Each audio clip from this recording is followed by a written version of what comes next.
In this video, I'm going to teach you how to easily disable or remove the desktop edge bar or the search bar in Microsoft Edge here in your desktop in Windows 11 PC or laptop. So without any further ado, let's begin. So firstly, you need to proceed to the edge bar here at the desktop. Okay. And you can see there an icon like this as well as this one.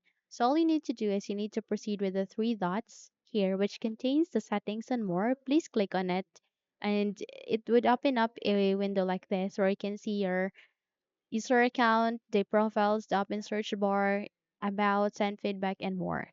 So since we would like to disable or remove the search bar here for Edge here in the desktop, all you need to do is you need to click on this close search bar.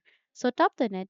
Okay, and this would appear where you can see they want to close search bar, turn off auto launch, don't show this warning again. All you need to do is you need to check this two boxes on or two boxes, which is turn off auto launch and don't show this warning again, and click on yes close. And in that way you would be able to disable the search edge search bar in Windows 11 PC desktop. Okay?